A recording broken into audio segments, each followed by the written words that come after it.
हाय, मैं सुमित।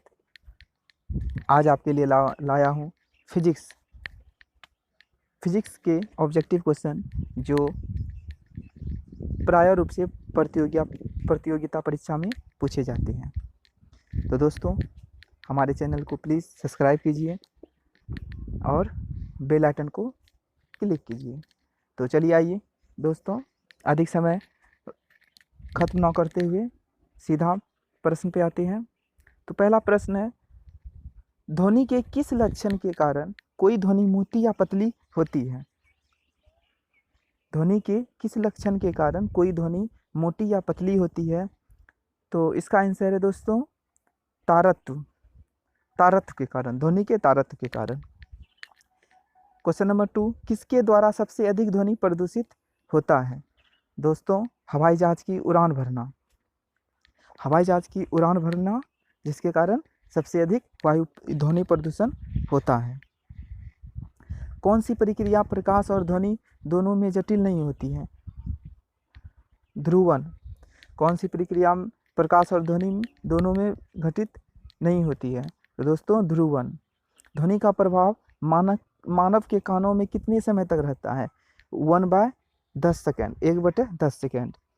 ध्वनि तरंगे किसके कारण प्रतिध्वनि उत्पन्न करती हैं? परावर्तन के कारण। ध्वनि तरंगे परावर्तन के कारण प्रतिध्वनि उत्पन्न करते हैं। एक व्यक्ति को अपनी प्रतिध्वनि सुनने के लिए परावर्तक तल से कितनी दूर खड़ा रहना चाहिए? तो 56 फीट। स्टेथोस्कोप ध्वनि के किस सिद्धांत पर कार्य करता है? स्टेथोस्कोप ध्वनि किस सिद्धांत पर कार्य करता है? परावर्तन के सिद्धांत पर। पास आती रेलगाड़ी की सीटी की आवृत्ति या तीक्ष्णता बढ़ जाती है, ऐसा घटना डॉपलर प्रभाव के कारण होता है। किस एक प्रकार की तरंग का प्रयोग रात्रि दृष्टि उपकरण में किया जाता है? अवरक्त तरंग। एक जेट वायुयान 2 मैक के वेग से हवा में उड़ रहा है। जब ध्वनि का वेग 332 मीटर सेकेंड है तो वायुयान की चाल कितनी है? तो इसका चाल -664 मीटर सेकेंड। नेक्स्ट क्वेश्चन, लगभग 20 डिग्री सेल्सियस के तापक्रम पर किस माध्यम में ध्वनि की गति अधिकतम होती है? लोहा। एक जैव पद्धति जिसमें परासर्व ध्वनि का उपयोग किया जाता है? सोनोग्राफी। कौन सी तरंगे शून्य में संचरण नहीं कर सकती? ध्वनि। वह उपकरण जो ध्वनि तरंगों की पहचान तथा रिजुरेखन के लिए प्रयुक्त होता है सोनार कहलाता है। प्रकाश तरंग किस प्रकार की तरंगे हैं? अनुप्रस्थ तरंगे। प्रकाश का तरंग सिद्धांत किसके द्वारा प्रतिस्थापित किया गया था? हाइगेंस के द्वारा। किस घटना के आधार पर प्रकाश तरंगों के अनुप्रस्थ होने की पुष्टि होती है? ध्रुवन। प्रकाश के विद्युत चुंबकीय स्वरूप की खोज किसने की? मैक्सवेल ने। किसने सर्वप्रथम यह दिखलाया कि प्रकाश तरंगे का विवर्तन होता है? ग्रेमाल्डी। कौन सी घटना प्रकाश और ध्वनि दोनों में घटित नहीं होती? ध्रुवन। कौन सा सिद्धांत प्रकाश के तरंग प्रकृति की पुष्टि करता है? व्यक्तीकरण का सिद्धांत। चंद्रमा से पृथ्वी तक आने में प्रकाश को लगभग 1 सेकेंड लगता है।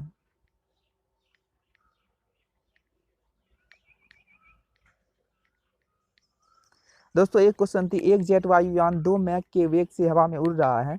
जब ध्वनि का वेग 332 मीटर सेकेंड है तो वायु की चाल कितनी है? तो इसका आंसर होगा दोस्तों 664 मीटर सेकेंड। इसका सही आंसर होगा दोस्तों 664 मीटर सेकेंड। क्वेश्चन ये है दोस्तों, देख सकते हैं एक जेट वायुयान। तो अब नेक्स्ट बढ़ते हैं।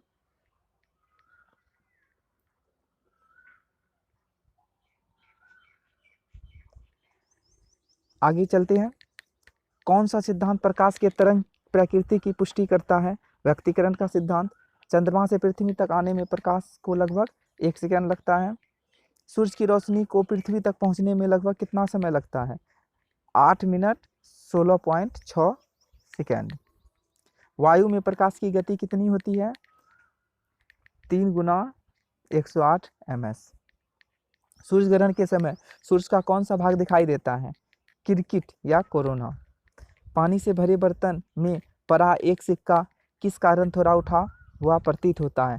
प्रकाश के अपवर्तन के कारण।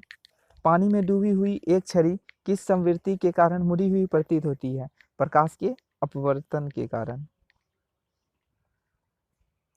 किसके कारण आकाश का रंग नीला दिखाई पड़ता है? परिकर्णन के कारण। सूर्योदय और सूर्यास्त के समय आसमान में लाल रंग किसके कारण दिखाई देता है? परिकर्णन के कारण। इंद्रधनुष में किस रंग का विक्षेपण अधिक होता है? बैंगनी। सूखा बालू चमकीला क्यों दिखाई देता है जबकि गीला बालू धुतीहीन होती है? इसका कारण परावर्तन है। पेरिस्कोप बनाने में कौन सा एक दर्पण प्रयुक्त होता है? समतल दर्पण। साबुन के पतले झाग में चमकदार रंगों का बनाना किस परिघटना का परिणाम है? बहुलित परावर्तन और व्यक्तीकरण। पिछली साइट के ट्रैफिक को देखने के लिए ऑटोमोबाइल में किस प्रकार के दर्पण का प्रयोग किया जाता है? उत्तल दर्पण। कितना तापमान होने पर पाठ्यांक सेल्सियस और फ़ारेनहाइट तापमापी में एक ही होंगे? तो दोस्तों 32 डिग्री सेल्सियस, सॉरी दोस्तों 40 degree Celsius minus 40 degree Celsius पे सेल्सियस और फ़ारेनहाइट तापमापी में एक ही समान होंगे। सेल्सियस पैमाने में 0 डिग्री फ़ारेनहाइट स्केल कितने डिग्री के बराबर होता है? 32 डिग्री सेल्सियस। मानव शरीर का तापमान 98.6 फ़ारेनहाइट है तो सेल्सियस स्केल पर 37 डिग्री सेल्सियस होगा। अति लघु समय अंतरालों को सही पैमाने के लिए सही मापने के लिए परमाणु घड़ी का उपयोग किया जाता है। एक मनुष्य का तापक्रम 60 डिग्री सेल्सियस है तो फ़ारेनहाइट में 140 फ़ारेनहाइट होगा। पानी का घनत्व किस ताप पर अधिकतम होता है? 4 डिग्री सेल्सियस पर। साइकिल के ट्यूब अधिकांशतः गर्मी में फट जाते हैं तो गर्मी के कारण। किसी झिल्ली की सतह का पानी बस जमने ही वाला है और इस झील का अंदर स्थल में जल का तापमान 4 डिग्री सेल्सियस होगा। ऊष्मा के संचरण की किस विधि में पदार्थ के अणु एक स्थान से दूसरे स्थान तक स्वयं नहीं जाते? चालन। द्रवों और गैसों में ऊष्मा स्थानांतरण द्रवों और गैसों में ऊष्मा का स्थानांतरण संवहन विधि द्वारा होता है। सूर्य की ऊष्मा पृथ्वी पर किस विधि के माध्यम से सूर्य की ऊष्मा पृथ्वी पर किस प्रकार संचार माध्यम से आती है? विकिरण। ऊष्मा के स्थानांतरण की किस विधि में माध्यम आवश्यक नहीं है? विकिरण।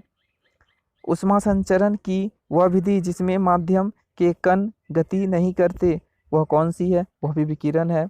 आणविक संगठन के द्वारा ऊष्मा का संप्रेषण क्या कहलाता है? संवहन। सूर्य विकिरण का कौन सा भाग सोलर कुकर को गर्म कर देता है? अवरक्त किरण। धूप से बचने के लिए छाते में ऊपर सफेद नीचे काला रंग का प्रयोग किया जाता है। किस विधि से ऊष्मा स्थानांतरण को न्यूनतम करने के लिए थर्मस फ्लास्क की दीवारों पर कलाई की जाती है? विकिरण। किसमें सर्वोच्च विशिष्ट ऊष्मा का मान होता है? जल। शुद्ध पदार्थों में कोई अन्य पदार्थ मिला देने पर उसका गलनांक पर क्या प्रभाव पड़ता है? घट जाता है। अब द्रव्यों को मिलाने से गलनांक पर क्या प्रभाव पड़ता है? घटता है। चावलों को पकाने में कहाँ अधिक समय लगेगा? माउंट एवरेस्ट पर। किसी द्रव का उसके क्वथनांक से पूर्व उसके वाष्प में बदलने की प्रक्रिया को क्या कहते हैं? वाष्पीकरण। आंतरिक ऊर्जा की संकल्पना ऊष्मागतिकी के किस नियम से मिलती है? प्रथम नियम से। ऊष्मागतिकी का प्रथम नियम किस अवधारणा की पुष्टि करता है? ऊर्जा संरक्षण। किस बिंदु पर फ़ारेनहाइट तापक्रम सेंटीग्रेड का दुगुना होता है? 160 डिग्री फ़ारेनहाइट पर। किसी वस्तु का विशिष्ट ऊष्मा किस पर निर्भर करता है? पिंड के द्रव्यमान पर। सेल्सियस का माप कौन सा तापक्रम 300 के यानी केल्विन के बराबर है? तो 27 डिग्री सेल्सियस। ब्लैक बॉडी किसकी विकिरण को अवशोषित कर सकती है? केवल उच्च तरंगदैर्ध्य को। शीत ऋतु के दिनों में हम मौसम किस प्रकार का होने पर ज़्यादा ठंड महसूस करते हैं? साफ मौसम। मिट्टी के घड़े में किस प्रक्रिया के कारण जल ठंडा रहता है? वाष्पीकरण। परासर तरंगों को सबसे पहले किसने सीटी बजाकर उत्पन्न किया था? तो दोस्तों गाल्टन ने। ध्वनि की तात्व किस पर निर्भर करता है? आवृत्ति पर। विमानों के अतिरिक्त भागों की सफाई में किसका उपयोग किया जाता है? परासर तरंग का। मनुष्य को ध्वनि कंपन की अनुभूति किस आवृत्ति सीमा में होती है? तो ये 20 से 20,000 हर्ट्ज के बीच। लगभग 20 डिग्री सेल्सियस तापक्रम किस माध्यम में ध्वनि की गति अधिकतम होगी? लोहा। तो दोस्तों ये था हमारा आज का फिजिक्स का कुछ ऑब्जेक्टिव क्वेश्चन। और अब हमें इजाज़त दीजिए, अब अपने नेक्स्ट वीडियो के साथ कुछ और ऑब्जेक्टिव क्वेश्चन लेके आपके सामने फिर से मौजूद होंगे। तब तक के लिए हमें इजाज़त दीजिए और हमारे वीडियो से बहुत अधिक से अधिक लाभ उठाइए और हमारे चैनल को सब्सक्राइब करना ना भूलें। धन्यवाद।